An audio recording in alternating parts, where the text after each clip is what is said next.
Surgery లేకుండా sciatica, spondylitis, frozen shoulder కి కేవలం 45 నిమిషాలలో నొప్పి లేని అత్యాధునిక చికిత్స Prana pain clinic. Mahesh Rajamouli cinema మొదలైందో లేదో విలన్ ఎవరు అంటూ చర్చ స్టార్ట్ అయిపోయింది.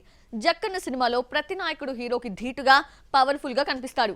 ఆ భాగ్యం ఓ మలయాళ హీరో కమ్ డైరెక్టర్ ని వరించిందా?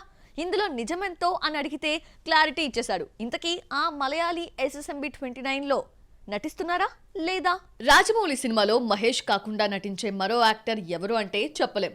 ఇప్పటి వరకు ప్రకటించిన పేరు ఇదొక్కటే. హీరోయిన్ గా ప్రియాంక చోప్రా పేరు వినిపిస్తున్నా ఇంతవరకు అధికారికంగా ప్రకటించలేదు. ఇక విలన్ గా పృథ్వీరాజ్ సుకుమారన్ పేరు బయటకొచ్చినా మేకర్స్ ఏమీ చెప్పలేదు. పృథ్వీరాజ్ డైరెక్ట్ చేసిన లూసిఫర్ 2 ట్రైలర్ రిలీజ్ సందర్భంగా ఓ ఇంటర్వ్యూలో మహేష్ మూవీ ఆఫర్ పై స్పందించాడు. చర్చలు జరుగుతున్నాయని, ఏదీ క్లారిటీ రాలేదన్నాడు. ఫైనల్ అయ్యాక మాట్లాడుకుందామన్నాడు పృథ్వీరాజ్. పృథ్వీరాజ్ మాటలు వింటుంటే విలన్ రోల్ కోసం రాజమౌళి సంప్రదింపులు జరిపారని తేలిపోయింది. మేకర్స్ ప్రకటించకుండా రివీల్ చేస్తే బాగోదని నిజం చెప్పలేక, అబద్ధము ఆడలేక మ్యాటర్ చర్చల్లో ఉందన్నాడు ఈ మలయాళ స్టార్. అయితే SSMB 29 విలన్ గా మరో హీరో పేరు కూడా బయటకొచ్చింది. ప్రతి నాయకుడిగా జాన్ అబ్రహం పేరు ఫైనల్ అయ్యిందంటూ బాలీవుడ్ లో ప్రచారం నడుస్తోంది.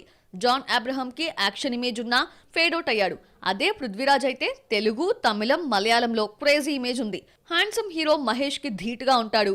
మరి జక్కన్న మనసులో ఎవరున్నారో చూడాలి. అలాగే సలార్ 2 పైన కూడా క్లారిటీ ఇచ్చాడు పృథ్వీ. ప్రశాంత్ నీల్ తారక్ తో తీస్తున్న మూవీ తర్వాత సలార్ 2 ఉంటుందన్నాడు. ప్రభాస్ గురించి మాట్లాడుతూ ఆయనకున్న స్టార్డమ్ ఆయనకు తెలియదన్నాడు.